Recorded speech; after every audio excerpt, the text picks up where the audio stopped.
Hello and welcome everybody. My name is Reshmi Mukherjee. In my channel you get ICSE, ISC, English Literature and English Language topics. So we have been discussing, as you know, since the last 2 days, we have discussed the language paper, complete paper in one video, and this is the third day, and the second day of our class we discussed the literature paper, as you can see on the screen, the MCQs as well as the prose part. And we are going to discuss the poetry and the Merchant of Venice part today. I will tell you all the points which is necessary in your answer. So I will also tell you ki you can eliminate some points from here. If you have written any point from that particular answer, you will get the marks, right? So for that, stay tuned till the end of the video so that you get a complete idea how much you are going to score. So in the last class, I hope you remember there was a doubt in this question number 8 of your the MCQs part. Now you see, this is an MCQ or multiple choice question, and there will be some kind of confusion in one or two questions because it cannot be a completely easy paper. There will be doubts and discrepancies here and there. So in this question, little match girl called how is it a fairy tale, as you can see from the question, the options that you can directly eliminate are these. It is set in a fairyland. This is no, because this is set in Victorian society, which talks about a very crucial content or very difficult situation, or the disparity in the society. We talk about that. So it is not set in a fairyland. Little girl marries a prince. This also never happens. So you can eliminate these two. But what we cannot eliminate is option number B and option number C. Now in option number B and C, first one says it has elements of magic and fantasy. Now you see one thing, if we see, this is not wrong, because from the beginning we see a number of hallucinations, which is of course like magic, no, which something that that one fantasizes but in reality does not get, that kind of a stuff. She hallucinates certain things. There are visions. There are 4 visions that she sees because she is deprived of those things in real life. But the third option number C, the little girl meets her fairy godmother.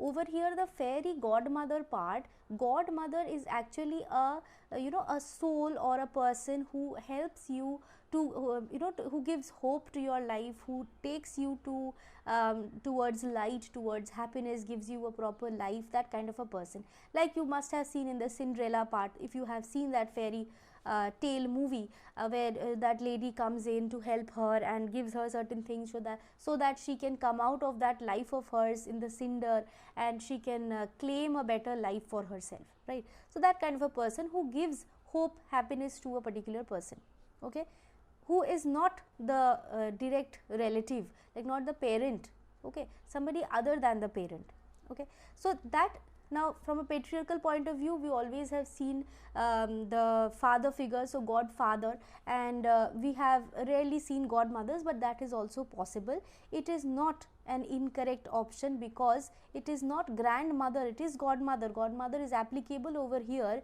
I will tell you the point. Before that, I will just look into this. If you want to prepare some test series, some practice papers which are completely free, you can log into this one, oswal.io. This will be beneficial to you because of certain reasons, as you will get certain things over here. This you have, there are lakhs of questions, free mock papers, test for 10 minutes to 3 hours, okay, and you can discover your strength and weaknesses from here. And of course this is kind of, this will have a SWOT analysis. There will be you will get evaluation, expert evaluation from this. So you can visit oswal.io, as I have opened this, log into it and practice these papers as you are ready with all your preparations for different subjects. Literature, English is over, but other topics you can practice from here, okay. This is an online platform, and for board exam preparation you can customize your papers also. You can practice from like 10 minutes paper to 3-hour paper from here, okay. So the links will be given in the description box. You can of course look into it if you are interested. So just like we have already told you, I have already told you about the sample papers. These are also kind of sample papers. So now back to this point again, that fairy godmother, there are many who are suggesting that this is actually, this should be grandmother, this is godmother, so this is an incorrect word. This is not at all right, because godmother is actually an entity, and because this story has direct relation to Christianity, hope that comes from belief in God, that if God is there, I will be protected from all the troubles. Like in ghost movies you have seen that baptism is an important thing. If you are not baptized in a particular time, you will possibly haunted by a ghost, bothered by a ghost. So you have to be baptized in the right time, when you are a child, when you are young. But it is not that only when you are small, you are an infant, you can be baptized. There can be any time, at any moment of your life you can be baptized. It's just like you are being enrolled, just like you are enrolled to a school, you are enrolled to God's homeland, so that God gives you protection. So in the end of the story, what do we see? That she is taken to God's homeland. Okay, like there is a possibility that her grandmother comes in to give her a better life. Okay, so that she can transcend into a world where she gets a better life, where God gives her protection, gives her hope, gives her all that love that she was deprived of. Okay, this is somewhat kind of like they have, like the national education policy, I already told you that they will give you certain questions where you have to think. It's not directly, okay, there is magic, there is fantasy, so you will select magic and fantasy. There is a deeper underlining meaning in this fairy godmother part. Okay, so this is a better option than option number B. I mean no offense to those who are saying that there is magic and fantasy, because there is a kind of fantasy, there is no magic. It is not, we cannot undermine the feeling of the story by calling it a magic. It is actually a hallucination, it is actually a vision that the little girl sees because of the disparity in the society. Because I know that somebody else has an iPhone, therefore I want that iPhone for myself also, that kind of a feeling. Okay, and it is all about food, very essential things. It's not just an iPhone that I want, it's actually all those important things, that warmth, that food, that love that I am denied. So that godmother, sort of an angel who comes in, is her grandmother. So godmother is not a wrong word over here, point number 1. Point number 2, this is a very relevant point related to Christianity, related to being in God's home, just like being, as many of the other channels possibly have said, that there is no relevance to godmother because that is related to baptism. Baptism means when you are going to God's homeland, when you are being enrolled to that church. Okay, you be a part of that church, be Christian. Here also, in the last part of the story, we see now that she is actually going to God's homeland. So that is what? You go under the protection of God, just like going to a church. So it's same as that one, and it has quite a relevance with that godmother concept. So we cannot completely deny it. And if you see more carefully, you will see that option C is a far better option than just calling the story a kind of a magic fantasy kind of a sort. Okay, so I think this is a better option. Now of course it depends on not any of the YouTubers who are saying option B is right or option C is right, like what I said. It depends on the teacher who is going to correct the paper.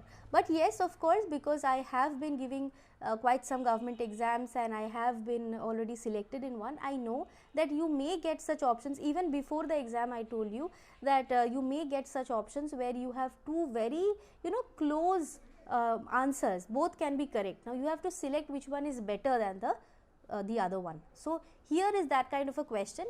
It is natural that you will get one or two questions where you have to use your understanding of the concept. Okay, so I believe this would be option C, and it depends on the teacher, of course, no saying anything about that. So let's move into our Merchant of Venice part.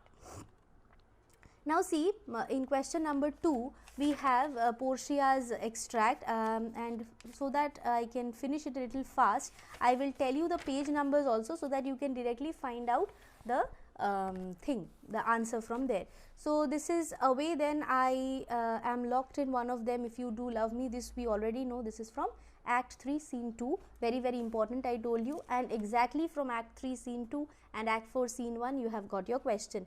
So the second one, number 1, where is it set?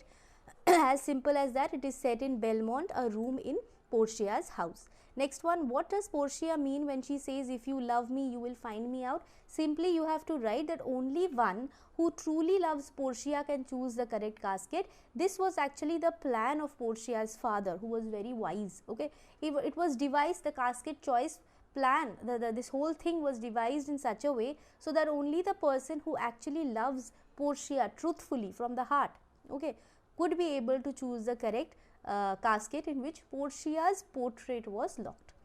Portia's portrait was locked, this is an important point, and that one who truly loves Portia, this part is important. Next question, number 2, write what are the 2 words which you would use to identify Portia's feelings? Give a reason for your answer. Simply, you can write she is anxious, you can write she is worried, you can write she is doubtful, she is restless, and you can give all that reason that she had an innate feeling for Bassanio which she could not express because she had to marry according to her father's plan. She could not choose her own husband. Everything should happen according to that casket choice. So she could not say it, speak it out loud, but she was, that's why, very, very anxious as to whether Bassanio would be able to choose the correct casket or not. You can also add that she had promised her father that she could not break her promise, she could not reveal which casket contained her portrait to a person, therefore she could not even do that. That made her even more worried. Third question, explain Portia's reference to swan-like end. I even told you to bracket the part. You will see it in page number 89. If you open page number 89, there is a there is a small footnote or side note where you will see the Elizabethans believe that the swan sings only once just before it dies. So this is actually the reference to swan-like end. Because you have 3 mark, only writing this will not help. Just relate to the incident that over here she is actually, what is she actually trying to mean over here? This would be kind of, if Bassanio is unable to choose the right casket, their love would die, and it would be just like that swan-like end in the Elizabethan concept. That's it. Later in the scene, Portia gives Bassanio a gift, very easy. What does she give him? It is of course a ring. And what does this gift symbolize? Now you have to say that this gift, this is given in page number 95. If you open, you will see that there is a again a portion in the first page only, first part only, page number 95, where she says that I was the owner of everything, my house, my life, my body, my soul, everything, but I hand over the ring to Bassanio, giving everything that belonged to mine till now to him, dedicating all those things to him. So it meant that the ring, that with that ring she is giving her soul, her heart, her body and mind, her belongings to Bassanio. She is dedicating everything to him as he is going to become her husband, and if Bassanio parts from that ring or loses the ring or gives it away, it would mean that the beginning of their love, the ruin of their love had begun. Okay, the ruin of their love has begun. Okay, so that's your answer, the symbolized part. Next, number 5, what is the theme of the song sung in the background when Bassanio makes his choice? Now I told you, you do not have to remember this song, but you just have to remember the idea. What does the song actually suggest? So page number 90, you will see that song.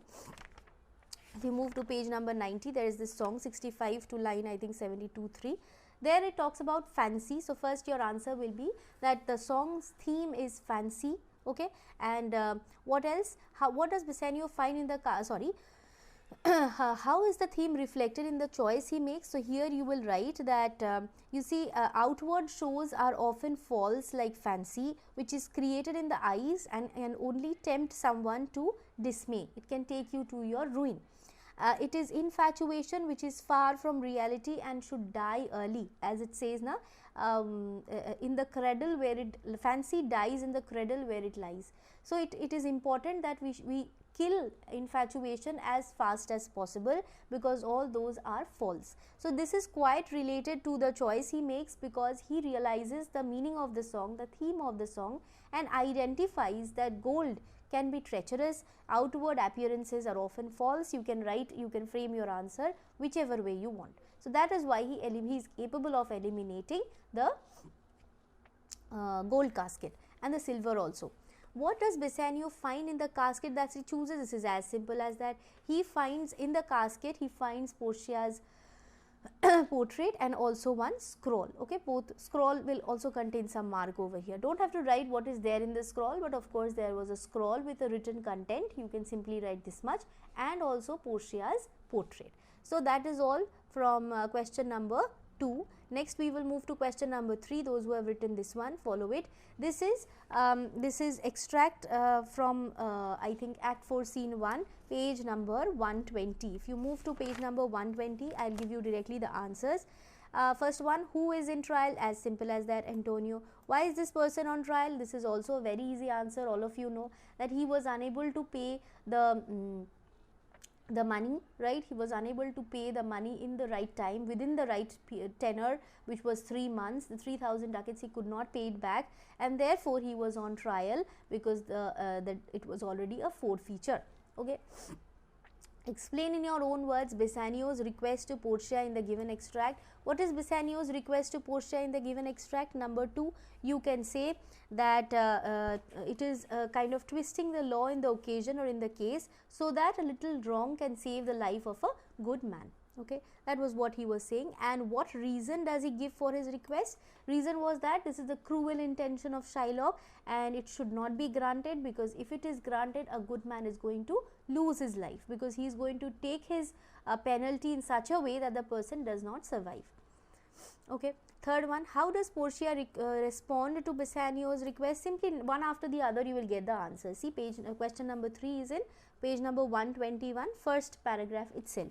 Portia, it must not be, there is no power in Venice can alter a decree established. It will be recorded for a precedent. You can simply write it will be recorded as an example, and many errors might come into the into the affairs of the state, which would bother the it would hamper the safe functioning, the proper functioning of the law. Okay, so this will be your answer. What 2 reasons? So I have told you the 2 reasons. One is that it will be recorded as an example, and many errors would be committed, or many crime would be committed keeping this as an example. Okay, you can also say that we'll rush into this. Only these 2 reasons, nothing else. Okay. Next, who does Bassanio refer to as this cruel devil? So this cruel devil is of course nobody else but Shylock. What is the person's response to Portia's words in the given extract when Portia says that no, you cannot deny that and all? Shylock, the next dialogue of Shylock. A Daniel come to judgment. So he calls Portia a Daniel, who is a great Jewish character in the Old Testament, in the Bible, who was known for his wisdom and for judgment. And he calls Portia that because Portia was the only one, apparently, you can use the word apparently, the only one who was accepting or not denying Shylock's words. Okay. Next, number 5, how is the cruel devil punished at the end of the trial? How far in your opinion is this punishment? Justify your response. How fair is this punishment? Okay. So here you can, I have written the answer for you. Shylock was charged with attempted murder of a Christian. This is your first point. What was how he was punished at the end? So Shylock was ordered to surrender half of his wealth and property to the state, and the other half would go to Antonio. He was also under a death penalty, which he could be exempted from when he only if he converted his religion to Christianity.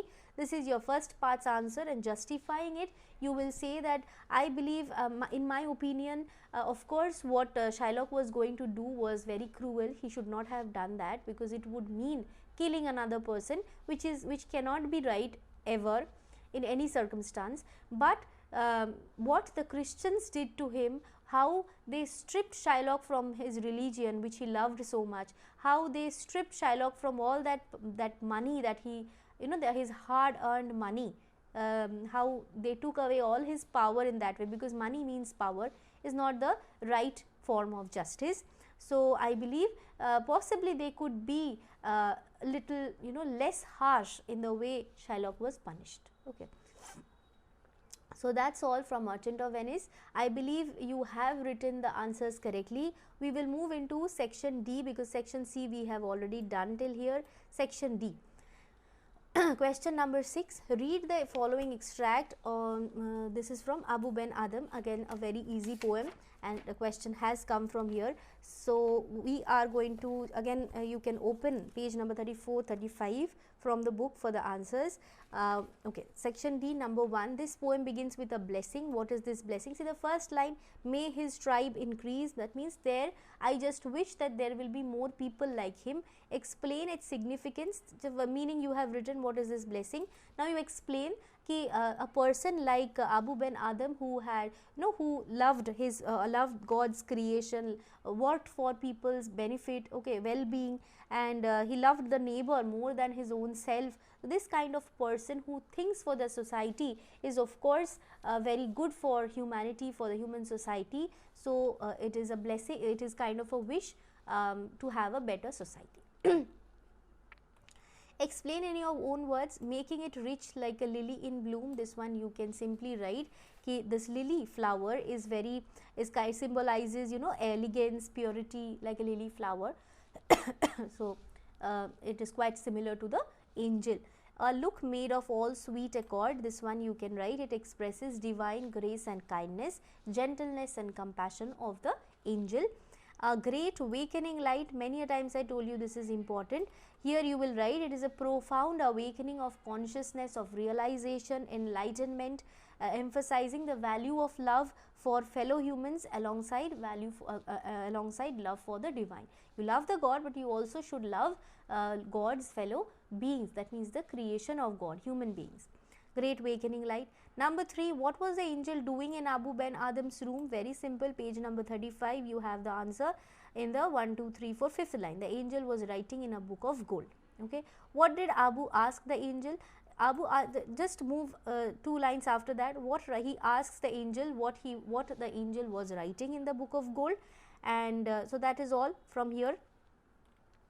Next, number 4, why did Abu say to the angel, write me as one that loves his fellow men? Give the context, it is given in the bracket. So we have to write that Abu tells the angel, when Abu comes to know that his name was not there in the names of those who love the Lord or love the God, he requests, he was slightly sad, and he requests the angel to write his name in the list who loves God's creation or God's fellow men.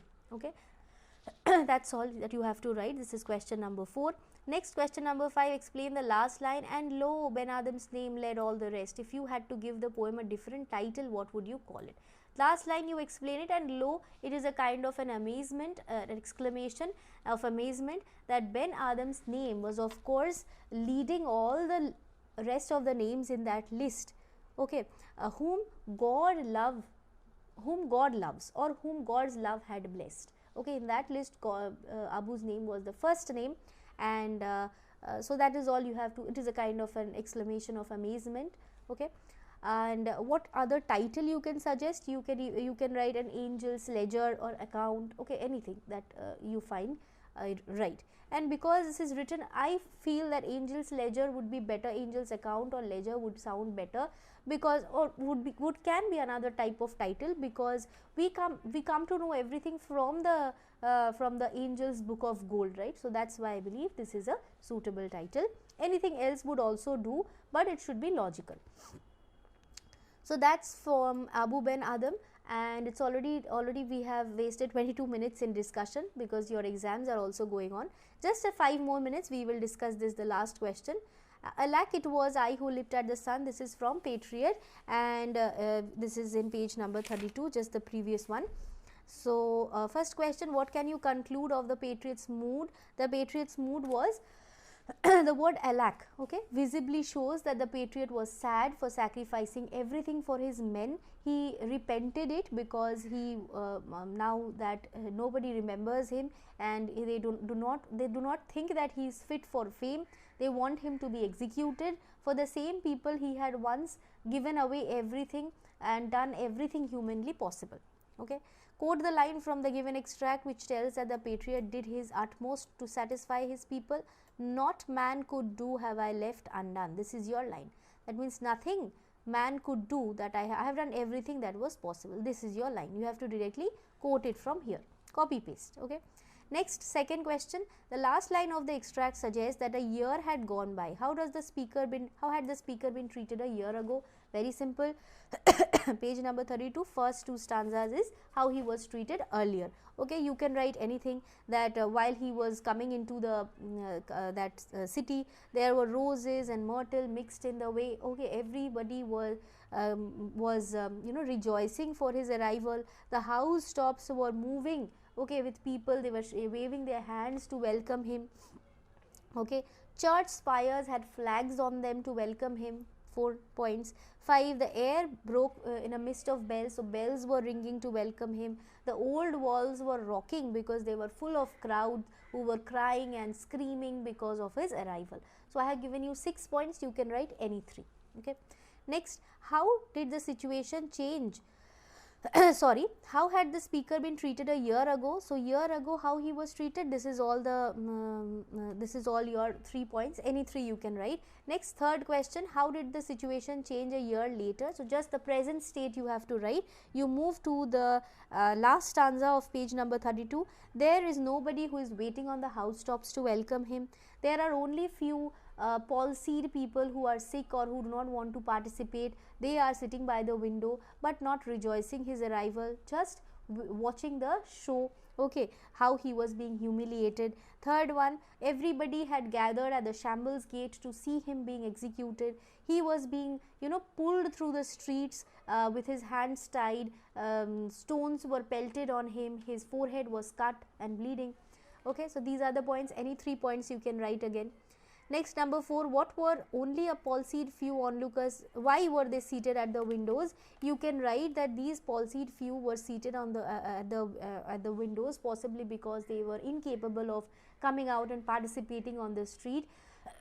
Or possibly they still supported him but did not, because the majority of the crowd was against him. They did not want to participate and go to the shambles gate, but also did not want to come out. You can write this. You can also write that they did not actually want to directly participate at the shambles gate watching him being executed, but was just seeing it from the window set. You can simply write that.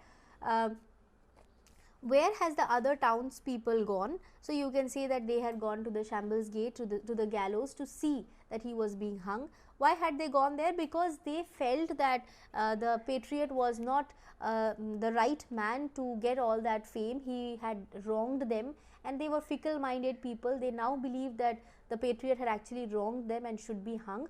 So that is why they had gathered there. Last, the 5th question, how is the speaker's faith in God revealed at the end of the poem? Do you think the poem ends on a note of hope or despair? Of course, the poem ends in a with a note of hope, right? This is your point, because this is the last stanza of the poem. The poem ends on a note of optimism, that is positivity. It is God shall repay. So you can even quote this line, it is God shall repay. It is God shall repay, I am safer so. He believes that his true merit, he had done whatever he thought was good for his people. So now that the people could not identify his intention, misjudged him and punished him incorrectly, wronged him, the true merit would be understood by God, and his gullibility would be rewarded by God in the end. So even when he dies in this world, when he goes to heaven, he will have God to judge him, and there he would be taken care of, would not be humiliated in such a way, would get his reward there. Okay, so that is why it ends in a hope, positivity, and that is your answer for question number 5. Now that is all from this paper, English literature paper. So I hope you could answer these questions correctly, and I hope I could clear the doubt that many of you had in this MCQ. The question number 8, I think, yes, this one. And see, I have tried to make you understand my point. Some teachers might have told you that this is magic and fantasy. I don't want to go into that. I just have given you my thought over this question. So if you accept that, if you think that yes, this can also be an answer, and if you have written it, well and good. If you haven't written it, then also we cannot do anything about it. So don't worry about it anymore. You simply move on to your next exam, okay, so that you don't do anything incorrect, or you can answer the questions correctly in that paper, because this is already done. Once you are free, just check. Today was, I think you had your history exam, So if you are slightly free, you can check how far you have written these answers correctly. Okay, thank you so much. I believe I could help you a bit, and best of luck for your other exams. See you soon in my next class. Bye bye.